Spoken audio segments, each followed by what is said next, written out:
everybody. I'm Adriana Belotti. I am the host and producer of the Blockchain Pro podcast. I work with Prismatik and the Algorand Foundation as well. I've been running meetups since 2015. So long time in the community. I'm joined today with the amazing Poobah, Ethereum developer, the most generous member of the Sydney blockchain community. He's been teaching everybody who wants to learn Solidity for a very long time. Also, Daniel Ba, founder of BitForward, who ran blockathons in Sydney and where we had Crypto Cats back in 2017-18. Lots of history there. And Mogg from Mycelium, also co-founder of TracerDAO. And we will be starting today with a presentation about the anatomy of an NFT. And then we follow that with our down the rabbit hole conversation. Take it over, Ray. Thanks, Adriana, and thank you everyone for joining today. Yeah, I'll just go ahead and share my screen. I'm just going to give a very quick sort of introduction to NFTs themselves and also the technical side of things. Do you have that all good, the screen, Adriana? Yes. Okay, perfect. Yeah, I want to walk through the anatomy of an NFT, kind of to dispel the myth that NFTs are these really complex things that no one can understand. And I just want to sort of open everyone's eyes up to the fact that they're actually quite simple. And I think by understanding them, you'll have a bit more of an appreciation for the actual space as a whole. So yeah, just to start, I want to touch on a really good quote from Hal Finney back from 1993. I think this is a good starting point because it sort of foreshadows what NFTs have become today, but also it's a good example for what an NFT actually is. So NFT itself stands for non-fungible token. And what that actually means in terms of like the real world, in his example here, you can see he compares digital cash to cryptographic trading cards, which I think is actually a really good way to think about it. So cash is fungible. If I have $5 and you have $5, we can sort of trade them, and yeah, they're interchangeable. Whereas non-fungible is basically each one is unique. And this is obviously one of the simplest ways to think about it. We don't need to go down the art rabbit hole too early. You can just think about it as something that's unique that you can own. So when we sort of move on from that, what actually is an NFT in terms of the current blockchain ecosystem? I think the best starting point for that is ERC 721. So if you've been around the space at all, ERC is just an Ethereum standard. And this 721 standard basically defines how a NFT smart contract should be structured. And this is really important because it allows things such as OpenSea to actually exist. So we'll touch on this a little bit later, but by having a standard that everyone conforms to, it means that NFTs can be interoperable, we can build platforms, we can build experiences, as other people have touched on, that sort of bring these NFTs out into the world. They're not segregated and isolated. So in terms of diving a bit deeper into the actual anatomy of what an NFT actually is, there's sort of two really important things I wanted to touch on. And these are two parts of the specification. So there is a owner of, and there's also a token URI. So in terms of what this actually means, the owner of basically allows us to prove who owns a specific NFT. So touching earlier, Maddie actually presented this earlier on, that Twitter is looking at integrating provable ownership of NFTs. This essentially allows us to prove that a certain Ethereum address owns an NFT. And this is one of the biggest selling points currently for NFTs. You have provable ownership, you have provable provenance. You can show you're the true owner of one of these NFTs. The other interesting thing that I think once you sort of start diving into the space, you'll pick up on is this token URI. So a URI is essentially just like a web URL. And how this works for NFTs is this actually points to the metadata itself. So I've got an example here of what that actually looks like. So you can see here on the left, this is the metadata that returns from the Bored Ape Yacht Club contract. And on the right is the actual image of that ape. The reason this is actually important is what you actually own and what is actually recorded on the blockchain forever is this metadata. So you can see it lays out the traits of the ape, it lays out a link to an image, and this is what's stored with your actual NFT. So really all an NFT is the combination of ownership and some metadata. Currently the big thing is art. There's no reason this needs to be art. We've seen new projects come out where they've actually excluded art altogether and just gone with raw metadata. And I think a lot of things are sort of going to grow in this space. Now, the reason I wanted to touch on this to sort of start off this anatomy of an NFT talk was basically the token metadata is actually really, really important. And as someone coming into the space, I think it's probably one of the first things that people should start understanding, that it's not just about this image that you own. There's actually something more to it. So I'll sort of touch on the three ways that metadata currently works on Ethereum and also on other blockchains. So there's kind of three different approaches that people take. There is the centralized metadata approach. So basically this is just where that token URI that I sort of briefly touched on, that just points to a centralized server. So in this case, the metadata is owned by someone, they can modify it, they can delete it if they wanted to. I've got some sort of probing questions there, but you can kind of see how this becomes problematic, especially when you think you own something on the blockchain that's going to be immutable and it's going to exist forever. And then you're pointing that to centralized metadata, which is actually the key bit of the NFT. So on this previous example, if someone could go and change the image that that points to, then what am I left with? I don't really own that image anymore. I just own some metadata that's listed there that used to point to this image. So after centralized metadata, there's IPFS metadata, which is what this previous example actually showed. So IPFS is Interplanetary File System. It's a distributed file storage network, basically.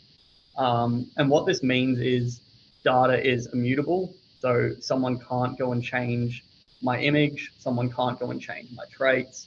I know that I own this NFT as long as it stays on IPFS. The only problem with IPFS is that you need to have someone in the network holding the data, which is usually reliable, but if you're not careful with it, IPFS data can stop being pinned, is the term they use. And finally, there's full on-chain data. So CryptoPunks do this currently. They pretty much store all their data on-chain.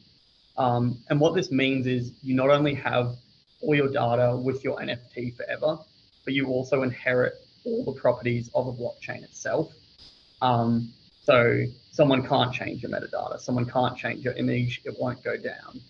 And I think understanding this is super critical. So just to sort of wrap up this whole brief introduction to some of the basic underlyings of an NFT, the actual value in an NFT lies with the token metadata itself.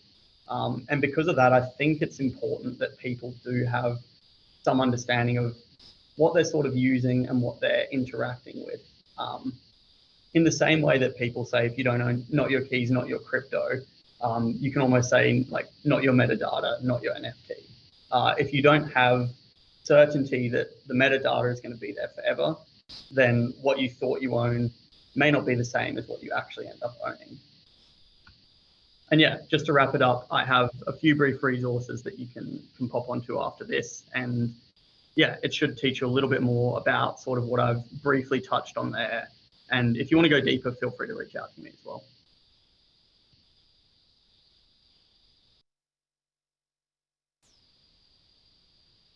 You're on mute, Adriana.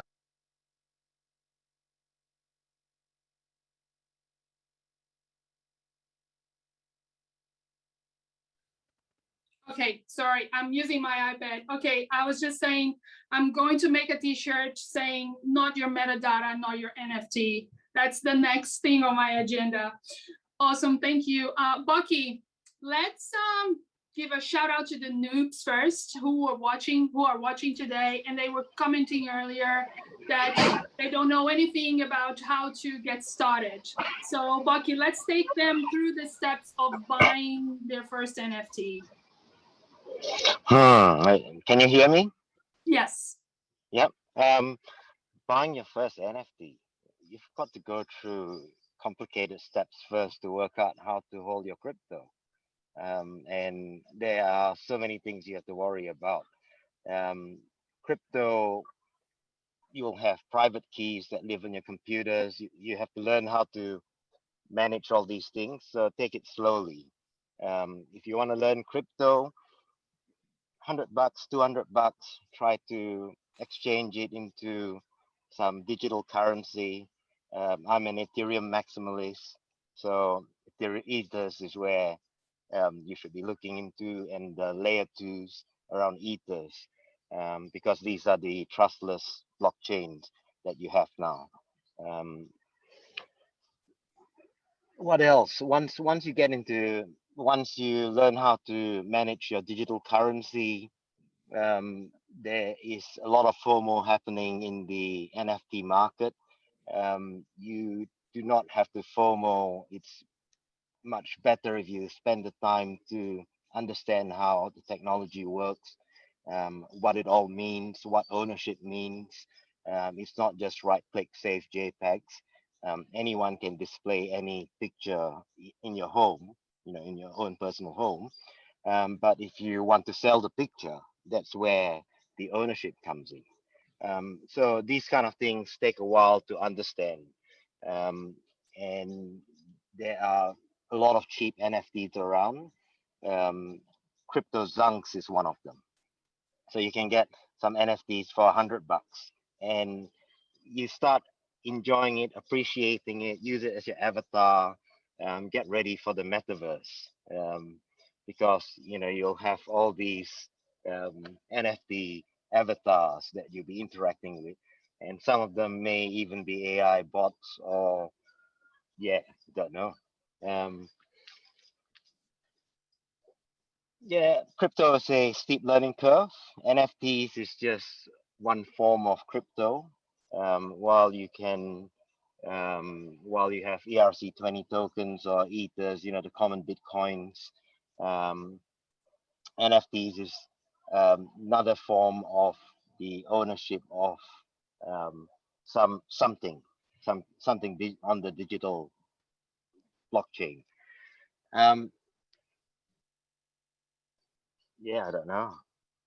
Take it slowly. So take it slowly. That's the idea. So to recap, once you've learned how to get the hold crypto, you go to a marketplace, you find the NFT that you like, you connect your wallet, you have to have that token in your wallet to buy the NFT, then you make a bid or purchase. All right, we're gonna put these steps on Twitter for you guys. So how about storing the NFTs, Ray? How important it is to learn how to manage your digital property and keep them safe? Yeah, I think Bokky sort of started touching on it a little bit as well, but I guess the first point there is, I think that's probably one of the areas that we as people building in the space can really still improve. I know for new people coming in, it can be quite daunting. There's a lot of new things to learn, and I think we should probably try focus on that as a crypto community, making sure we have like good tools, good guides, and also good infrastructure to get these new people in.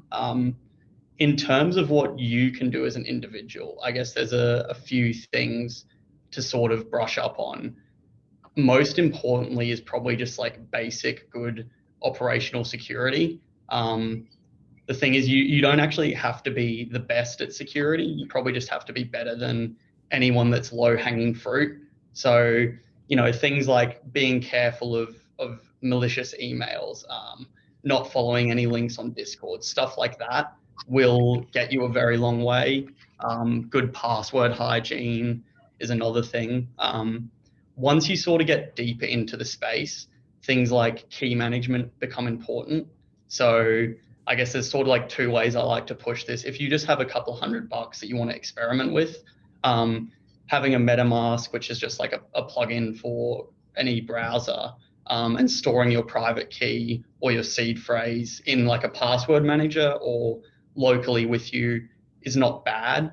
But once you sort of advance past that, a couple of $100, you're starting to get into the ecosystem. Things like hardware wallets become pretty important. So this is just a tool that basically it will store your private key for you. You don't have to ever worry.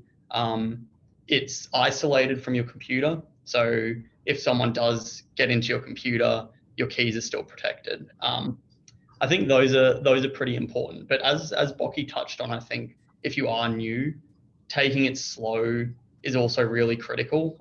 There's no need to dive into having a ledger or some other hardware wallet and going to the extremes straight away. Starting nice and simple, brush up on your security, and then go from there with a couple of $100 is probably the best way to do it. Absolutely.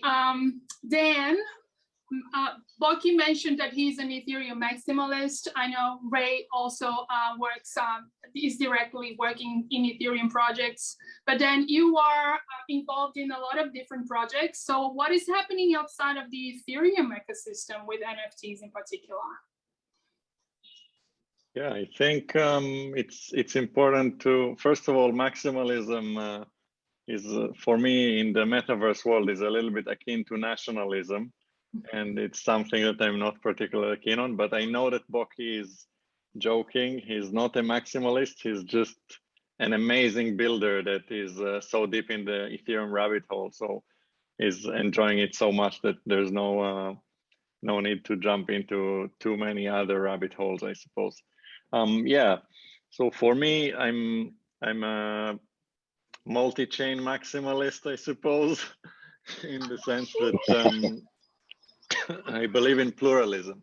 So I think that it's really interesting to see how NFTs in the days of 2017, actually Bokky was the guy that showed me the punks and how to interact with the punk contract back in the Mist browser days.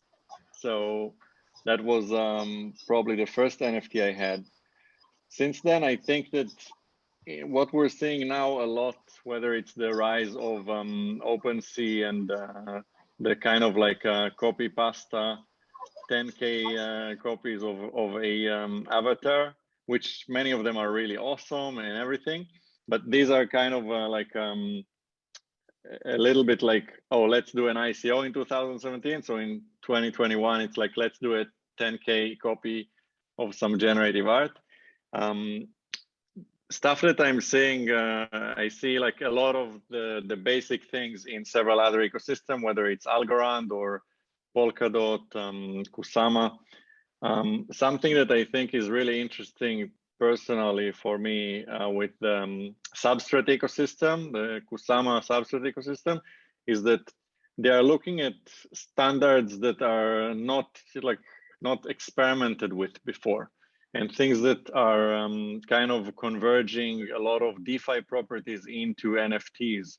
So we're now incubating a project that is a specialized parachain. So parachains are like a layer one chain that is typically specialized on one use case, whether it's DeFi or NFTs or communication, data querying, whatever. So we're incubating a project that is specialized on metaverse related primitives. So they're looking at how we can create markets embedded into NFTs. So every NFT would basically have a augmented bonding curve to it, so that it's by virtue of launching it, you're already having the fractionalization capabilities, and you don't need to go through some third-party apps. It's basically a part of that new standard. So to me, these are the really exciting things to see, how you take all this learning that has been done in these past few years, whether it's DAOs, DeFi, and NFT, and start creating new baselines, new kind of starting points, and make more interesting stuff out of it, I suppose. So I think one thing to keep in mind, besides the technicalities of how to like either right-click save a JPEG or buy it off of OpenSea. By the way, I actually right-click saved recently an NFT because the buyer was, I think they just launched it and disappeared. And I really liked the durian cat, and so I had to right-click save it. But I think besides that, it's really interesting to understand that NFTs are internet culture, right? Or metaverse culture, right?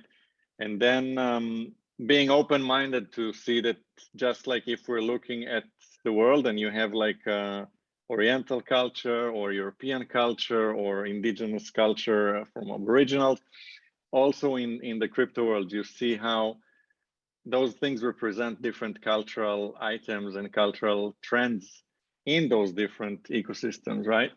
So it's really interesting for me to see that. The nearpunks, for example, actually are, again, like every ecosystem has to have a punk set. The nearpunks, I think, caught on as like its own little niche and community. Yeah, these are the things that I'm looking at. They all sound amazing.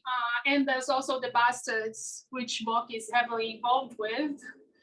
Minting bastard bodies and bastard accessories and other things. Bokky, tell us a little bit about what have you been up to? Because you're one of the most busy people in the NFT space in Australia.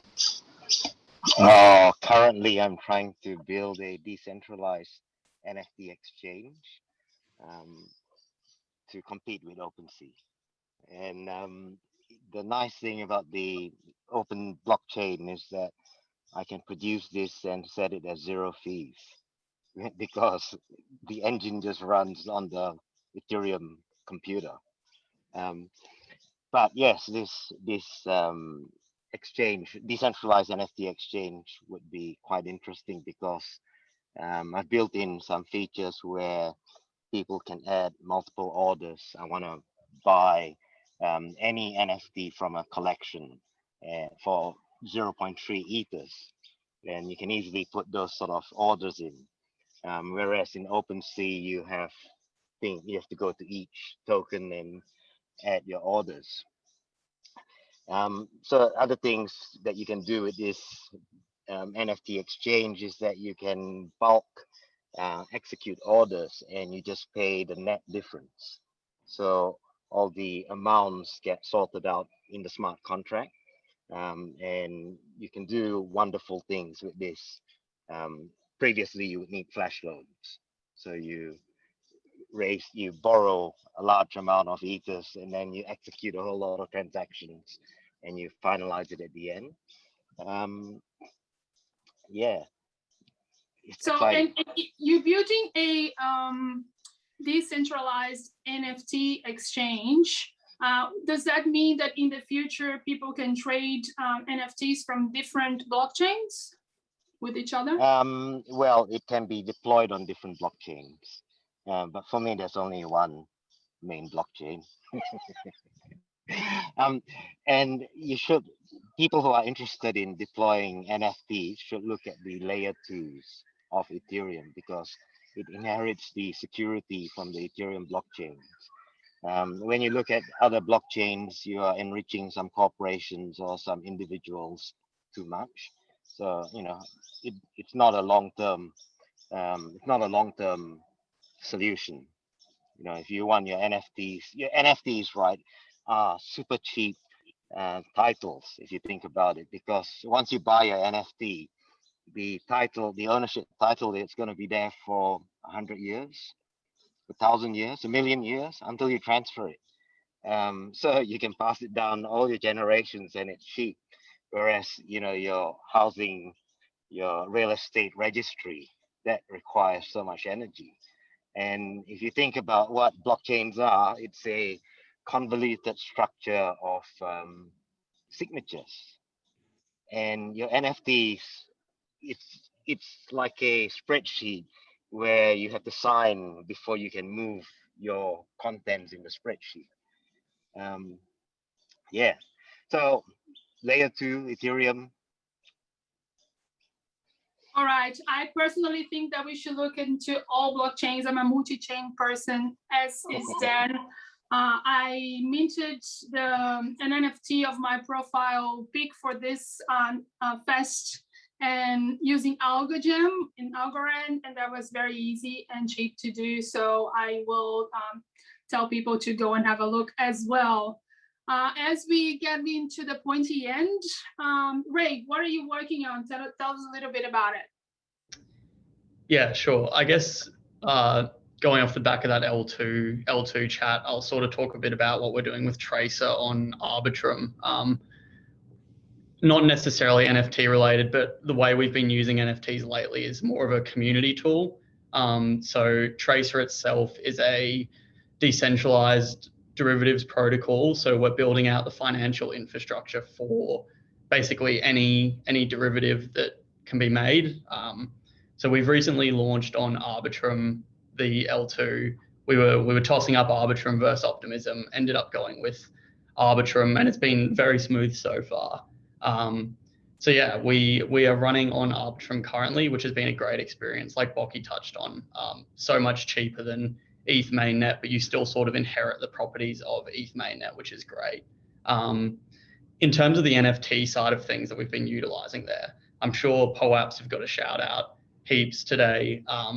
We found that a great tool. So anyone building a community, it's pretty amazing what having that tokenized attendance can actually do for people that are keen to partake. Even if it's just proof of, I was at this, like one of the first few community calls.